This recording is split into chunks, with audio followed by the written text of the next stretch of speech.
തദ്ദേശ തെരഞ്ഞെടുപ്പിൽ ഈ സംസ്ഥാനത്ത് നടന്ന ഏറ്റവും വാശിയേറിയ പോരാട്ടം എന്നത് തിരുവനന്തപുരം കോർപ്പറേഷനിലേക്ക് ഉള്ള തെരഞ്ഞെടുപ്പായിരുന്നു. ആ തെരഞ്ഞെടുപ്പിൽ BJP ഏറ്റവും വലിയ മുന്നണിയായി മാറിയ ഒരു സാഹചര്യം ഉണ്ടാകുന്നു. അതിനുശേഷം മേയർ ആരായിരിക്കുമെന്ന ചോദ്യമുയർന്നു. അങ്ങനെയാണ് VV രാജേഷ് ഇപ്പോൾ മേയറായി നിൽക്കുന്നത്. പക്ഷേ VV രാജേഷ് അടുത്ത നിയമസഭാ തെരഞ്ഞെടുപ്പിൽ സ്ഥാനാർത്ഥിയായി ഇതേ തിരുവനന്തപുരത്ത് തന്നെ കളത്തിൽ ഇറങ്ങുമോ എന്നതാണ് അറിയേണ്ടത്.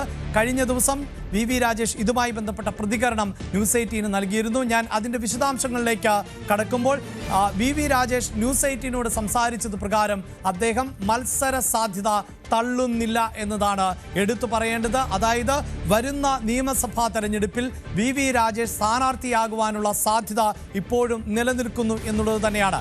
എന്താണ് VV രാജേഷിന് ന്യൂസ് 18നോട് പറയാനുണ്ടായിരുന്നത്?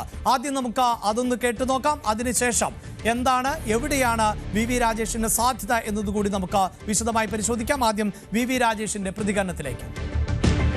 കഴക്കൂട്ടത്തെ സ്ഥാനാർത്ഥി, വട്ടിയൂർക്കാവിലെ സ്ഥാനാർത്ഥി, ആലപ്പുഴയിലെ സ്ഥാനാർത്ഥി, അങ്ങനെ സ്ഥാനാർത്ഥികൾ സംബന്ധിച്ചുള്ള BJPയിലെ ചർച്ചകൾ മാധ്യമങ്ങളൊക്കെ വാർത്തയാക്കുന്നുണ്ട്. താങ്കൾ മത്സരിക്കുമോ? പാർട്ടിയാണ് എല്ലാം തീരുമാനിക്കുന്നത്. ഇപ്പം പറഞ്ഞിരിക്കുന്നത് മേയർ പണി ചെയ്യാനാണ്. ബാക്കിയെല്ലാം പാർട്ടിയാണ് തീരുമാനിക്കുന്നത്. പാർട്ടി പറഞ്ഞാൽ മത്സരിക്കും. പാർട്ടി ഇപ്പം ഏൽപ്പിച്ചിരിക്കുന്നത് മേയർ എന്നുള്ള ജോലി ചെയ്ത് ഉത്തരവാദിത്തോടെ മുന്നോട്ട് പോകാനാണ് ഏൽപ്പിച്ചിരിക്കുന്നത്. മത്സരിക്കാൻ പറഞ്ഞാൽ മത്സരിക്കും. എന്നോട് ഇപ്പം പറഞ്ഞിരിക്കുന്നത് ഈ വർക്കാണ്. ഞാനത് ഭംഗിയായി ചെയ്തു പോകുമെന്നുള്ളതാണ് എൻ്റെ വിശ്വാസം. പൂജപ്പുരയിൽ നിന്ന് കൊടുങ്ങാനൂരിലേക്ക് മാറുകയായിരുന്നു അല്ലേ? അത് നേമം വാർഡിന്റെ ഭാഗമായിരുന്നു. ഇത് വട്ടിയൂർക്കാവിന്റെ ഭാഗമാണ്. അപ്പോൾ മത്സരിക്കുകയാണെങ്കിൽ വട്ടിയൂർക്കാവാണോ മത്സരം? ഇപ്പം മേയറായിട്ടാണ് വർക്ക് ചെയ്യുന്നത്. കൊടുങ്ങാനൂർ വാർഡിനുള്ള കൗൺസിലറാണ്. അത് വട്ടിയൂർക്കാവിലാണ്. നേരത്തെ നേമത്തായിരുന്നു.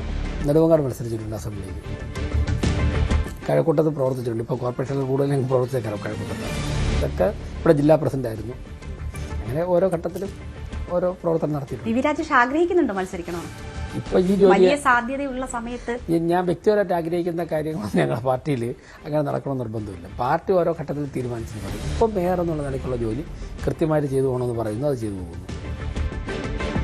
യെസ്, ഇതായിരുന്നു ന്യൂസ് 18 നൽകിയ അഭിമുഖത്തിൽ VV രാജേഷിന്റെ വാക്കുകൾ. കഴിഞ്ഞ ദിവസം സോഷ്യൽ മീഡിയയിലടക്കം VV രാജേഷിന്റെ ചില മറുപടികളും പ്രതികരണങ്ങളും വലിയ തോതിൽ ചർച്ച ചെയ്യപ്പെടുന്ന ഒരു സാഹചര്യമുണ്ട്. അത് ശ്രദ്ധയിൽപ്പെട്ടില്ല എന്ന വാചകം ഏറ്റവും മനോഹരമായി നന്നായി ഉപയോഗിക്കുന്ന രാഷ്ട്രീയ നേതാവായി അദ്ദേഹം മാറുന്നു VV രാജേഷ് എന്നുള്ളതാണ്. അതായത് SNDP യോഗം ജനറൽ സെക്രട്ടറി വെള്ളാപ്പള്ളി നടേശൻ നടത്തിയിട്ടുള്ള വർഗീയ പരാമർശവുമായി ബന്ധപ്പെട്ടൊരു ചോദ്യം മാധ്യമപ്രവർത്തകർ ചോദിച്ചപ്പോൾ അദ്ദേഹം ആവർത്തിച്ച് പറഞ്ഞുകൊണ്ടേയിരുന്നു അക്കാര്യം എൻ്റെ ശ്രദ്ധയിൽപ്പെട്ടില്ല എന്ന്. പിന്നീട് ശ്രീലേഖ IPSുമായി ബന്ധപ്പെട്ട ചോദ്യങ്ങൾ ചോദിച്ചിരുന്നു. അപ്പോഴും അദ്ദേഹം മനോഹരമായി പറഞ്ഞു എൻ്റെ ശ്രദ്ധയിൽപ്പെട്ടില്ല എന്ന്. ഒപ്പം അദ്ദേഹം ഒരു കാര്യം കൂടി കൂട്ടിച്ചേർത്തിരുന്നു, ഇനിയും നമ്മൾ കാണേണ്ടവരാണല്ലോ, അതുകൊണ്ട് പിന്നീട് പ്രതികരിക്കാം എന്ന്. ഇപ്പോഴിതാ ഈ തെരഞ്ഞെടുപ്പുമായി ബന്ധപ്പെട്ട ചോദ്യങ്ങൾ ഉന്നയിക്കുമ്പോഴും BJPയുടെ നേതാക്കളിൽ നിന്ന് ഈ പ്രതികരണം തന്നെയാണ് നമ്മൾ പ്രതീക്ഷിക്കേണ്ടത്. കാരണം BJP തന്നെ പറഞ്ഞതനുസരിച്ച് തദ്ദേശ തെരഞ്ഞെടുപ്പിൽ വിജയിച്ച് കോർപ്പറേഷൻ പിടിക്കുകയാണെങ്കിൽ 45 ദിവസത്തിനകം പ്രധാനമന്ത്രി കേരളത്തിലേക്ക് എത്തുമെന്നാണ് നമുക്ക് ലഭിക്കുന്ന ഇൻപുട്ടുകൾ അനുസരിച്ച്. കേരളത്തിലേക്ക് പ്രധാനമന്ത്രി എത്തുമ്പോൾ ഒരു പക്ഷേ ആദ്യഘട്ട സ്ഥാനാർത്ഥി പട്ടിക പ്രഖ്യാപിച്ചേക്കാം BJP. 34 സീറ്റുകളിലടക്കം BJP കൃത്യമായി ഫോക്കസ് ചെയ്യുന്നുണ്ട്. അവിടെയാണ് പ്രധാനപ്പെട്ട പേരുകൾ പരിഗണനയിൽ ഉള്ളത്. നേരത്തെ സൂചിപ്പിച്ച സന്ദീപ് വാചസ്പതി ഉൾപ്പെടെയുള്ളവരോട് മണ്ഡലങ്ങളിൽ സജീവമാകാൻ ആവശ്യപ്പെട്ടു കഴിഞ്ഞു പാർട്ടി എന്നാണ് നമ്മൾ മനസ്സിലാക്കുന്നത്. പക്ഷേ ഇവരൊക്കെ രാഷ്ട്രീയ നേതാക്കളാണ്. അതുകൊണ്ട് തന്നെ പാർട്ടി ഔദ്യോഗികമായി പ്രഖ്യാപിക്കുന്നതുവരെ സ്ഥാനാർത്ഥിത്വം പ്രഖ്യാപിക്കില്ല. എന്നാൽ അങ്ങനെ ഒരു സ്ഥാനാർത്ഥിത്വം പ്രഖ്യാപിച്ചിരുന്നു. അത് നേമത്തെ സ്ഥാനാർത്ഥിത്വമാണ്. അത് BJPയുടെ സംസ്ഥാന അധ്യക്ഷനായിട്ടുള്ള രാജീവ് ചന്ദ്രശേഖർ ആയിരുന്നു തന്റെ സ്ഥാനാർത്ഥിത്വം നേരത്തെ തന്നെ പ്രഖ്യാപിച്ചത്. മറ്റ് നേതാക്കളിൽ നിന്ന് അത് പ്രതീക്ഷിക്കേണ്ടതില്ല.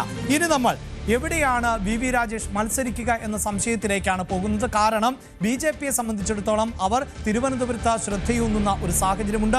അങ്ങനെയെങ്കിൽ BJPയുടെ ഏറ്റവും കരുത്തരായ സ്ഥാനാർത്ഥികൾ തിരുവനന്തപുരം മണ്ഡലത്തിൽ ആയിരിക്കും മത്സരിക്കാൻ പോകുന്നത്. നേമത്ത്, വട്ടിയൂർക്കാവിൽ, കഴക്കൂട്ടത്ത് ഉൾപ്പെടെ പ്രമുഖ മുഖങ്ങളെ ആയിരിക്കും രംഗത്ത് ഇറക്കുക. അവിടെ നെടുമങ്ങാടും വട്ടിയൂർക്കാവും എന്നതാണ് സാധ്യത. ഇവിടെ പ്രേക്ഷകരോട് നമ്മൾ ആവർത്തിച്ച് പറയുന്നു, BJPയെ സംബന്ധിച്ചിടത്തോളം അവരുടെ പണി നേരത്തെ തന്നെ തുടങ്ങിക്കഴിഞ്ഞതാണ്. അതിൽ തന്നെ നെടുമങ്ങാടിലേക്ക് പോവുക. നെടുമങ്ങാട് തദ്ദേശ തെരഞ്ഞെടുപ്പിന് അടക്കം നേതൃത്വം നൽകിയിരുന്നത് യുവരാജ് ഗോകുൽ എന്ന നേതാവ് തന്നെയാണ്. ചാനൽ ചർച്ചകളിലടക്കം സജീവമായി പങ്കെടുക്കുന്ന യുവരാജ് ഗോകുൽ ഈ സ്ഥാനാർത്ഥിയായിരിക്കും നെടുമങ്ങാട്ട് എന്ന ഏതാണ്ട് സൂചനകൾ നമുക്ക് ഉറപ്പിക്കാൻ പറ്റുന്നുണ്ട്. അതിൻ്റെ അടിസ്ഥാനത്തിൽ തന്നെ അവിടെ പ്രവർത്തനങ്ങൾ വ്യാപിപ്പിക്കുകയും ചെയ്ത പശ്ചാത്തലത്തിൽ യുവരാജ് ഗോകുൽ അവിടെ സ്ഥാനാർത്ഥിയായി നിൽക്കുമ്പോൾ അവിടേക്ക് അക്കോമഡേറ്റ് ചെയ്യുക എന്നത് സാധ്യമാകുമോ എന്ന സംശയമാണ് ഉയരുന്നത്. മറ്റൊന്ന് വട്ടിയൂർക്കാവാണ്. കഴിഞ്ഞ തദ്ദേശ സ്ഥാപനങ്ങളിലേക്ക് നടന്ന തെരഞ്ഞെടുപ്പിൽ BJPക്ക് മുന്നിലെത്താൻ പറ്റിയത് 2 നിയമസഭാ മണ്ഡലങ്ങളിൽ ആയിരുന്നു. അതിൽ ഒന്ന് നേമവും മറ്റൊന്ന് വട്ടിയൂർക്കാവുമാണ്. വട്ടിയൂർക്കാവ് ഇപ്പോൾ തന്നെ വിവാദത്തിൽ നിറഞ്ഞു നിൽക്കുന്ന ഒരു സാഹചര്യം ആണ് ഉള്ളത്.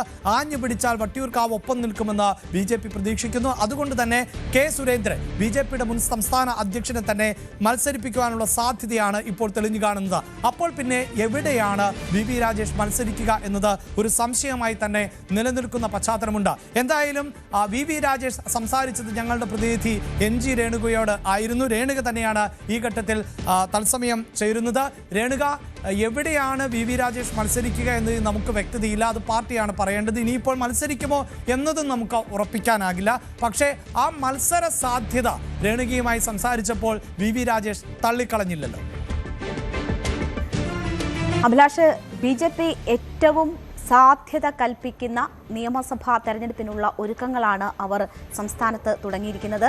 4 മുതൽ 5 വരെയെങ്കിലും മിനിമം സീറ്റുകൾ നേടാനാകും എന്നതാണ് BJPയുടെ കണക്കുകൂട്ടൽ. അത് മുന്നിൽ കണ്ടുകൊണ്ടുള്ള വലിയ രീതിയിലുള്ള തെരഞ്ഞെടുപ്പ് തന്ത്രങ്ങൾ ആവിഷ്കരിക്കുകയാണ് അവർക്ക് അതിലേക്ക് നയിക്കാൻ ഏറ്റവും വലിയ ഊർജം നൽകുന്ന ഘടകം എന്ന് പറയുന്നത് തിരുവനന്തപുരം കോർപ്പറേഷനിൽ കഴിഞ്ഞ തദ്ദേശ തെരഞ്ഞെടുപ്പിൽ അവരുണ്ടാക്കിയിട്ടുള്ള വിജയമാണ്. അത് ദേശീയ തലത്തിൽ വരെ ചർച്ചയായതാണ്. അത് വലിയ രീതിയിലുള്ള ഒരു ഊർജം BJPയെ സംബന്ധിച്ച് നൽകുന്നുണ്ട്.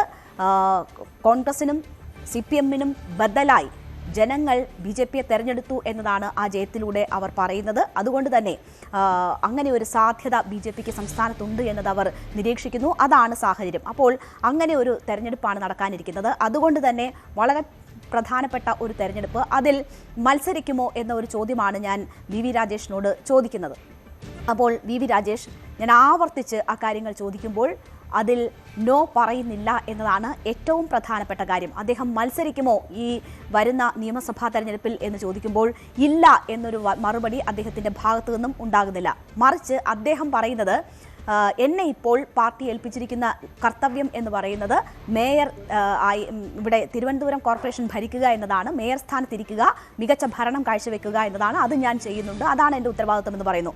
ആവർത്തിച്ച് ഞാൻ ചോദിക്കുമ്പോഴും അതുതന്നെയാണ് അദ്ദേഹം മറുപടിയായി പറയുന്നത്. അപ്പോൾ ഞാൻ വ്യക്തിപരമായി മത്സരിക്കണം എന്ന ഒരാഗ്രഹം VV രാജേഷിനുണ്ടോ എന്ന് ചോദിക്കുന്നു. വളരെ നിർണായകമായ ഒരു തിരഞ്ഞെടുപ്പാണല്ലോ വരുന്നത് എന്നത് പറയുന്നു. അപ്പോൾ VV രാജേഷ് പറയുന്നത് വ്യക്തിപരമായ ആഗ്രഹങ്ങൾക്ക് ഈ പാർട്ടിയിൽ സ്ഥാനമില്ല എന്നതാണ്. അപ്പോൾ വ്യക്തിപരമായ ആഗ്രഹം ഇല്ല എന്ന് അദ്ദേഹം പറയുന്നില്ല. അദ്ദേഹം പറയുന്നത് വ്യക്തിപരമായ ആഗ്രഹങ്ങൾക്ക് പാർട്ടിയിൽ സ്ഥാനമില്ല, പാർട്ടി തീരുമാനിക്കുന്നതാണ് നടക്കുന്നത്, അത് മാത്രമേ നടക്കുകയുള്ളൂ എന്നതാണ്. അതായത് അദ്ദേഹം വ്യക്തിപരമായി ഇത് ആഗ്രഹിക്കുന്നുണ്ട് എന്ന് പറയാതെ പറയുകയാണ് യഥാർത്ഥത്തിൽ നമുക്ക് നൽകിയിട്ടുള്ള അഭിമുഖത്തിൽ ചെയ്തിരിക്കുന്നത്.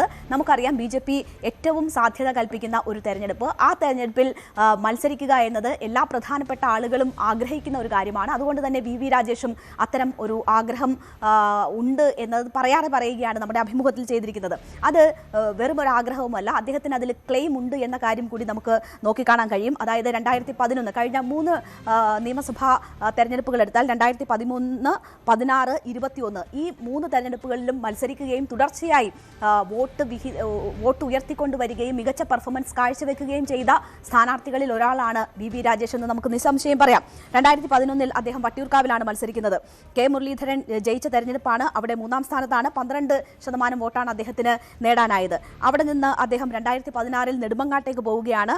നെടുമങ്ങാട് അവിടെ 2016 മത്സരിക്കുമ്പോൾ അദ്ദേഹം 23% വോട്ട് നേടുന്നുണ്ട്. 35,139 വോട്ട് സമാഹരിക്കാനും VV രാജേഷിനെ സംബന്ധിച്ച് 2016 നിയമസഭാ തെരഞ്ഞെടുപ്പിൽ കഴിയുന്നു.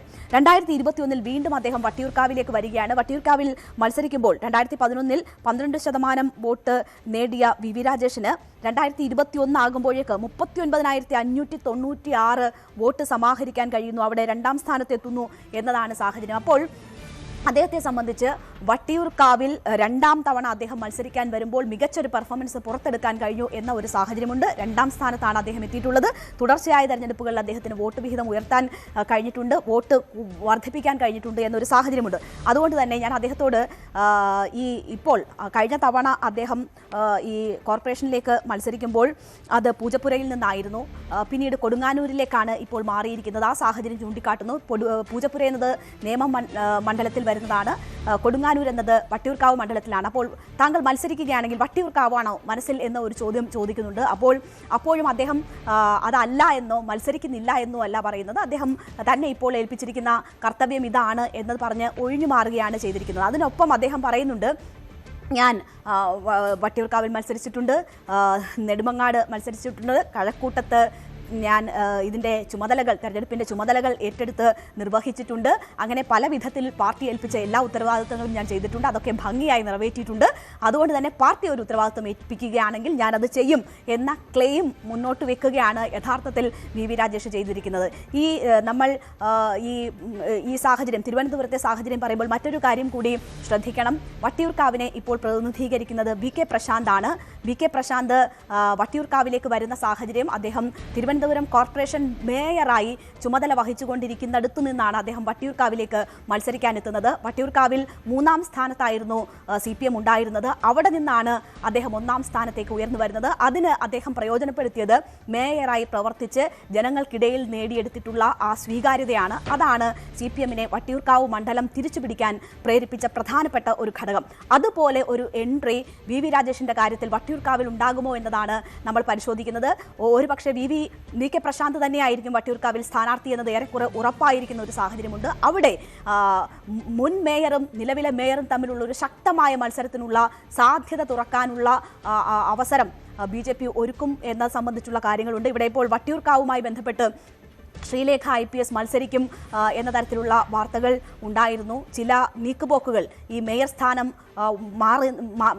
സ്ഥാനത്ത് നിന്ന് മാറി നിൽക്കേണ്ടി വരുന്ന സാഹചര്യത്തിൽ അത്തരം ചില ധാരണകൾ ഉടലെടുത്തിരുന്നു എന്ന തരത്തിലുള്ള വാർത്തകൾ ഉണ്ടായിരുന്നു. പക്ഷേ ആ ധാരണകളൊക്കെ തെറ്റിച്ചുകൊണ്ടാണ് പാർട്ടിയുമായി ഉണ്ടാക്കിയിട്ടുള്ള അത്തരം പാർട്ടിക്കുള്ളിൽ നടന്നിട്ടുള്ള സംസാരങ്ങൾ പരസ്യമാക്കിക്കൊണ്ടാണ് കഴിഞ്ഞ ദിവസം ശ്രീലേഖ രംഗത്ത് വന്നിരിക്കുന്നത്.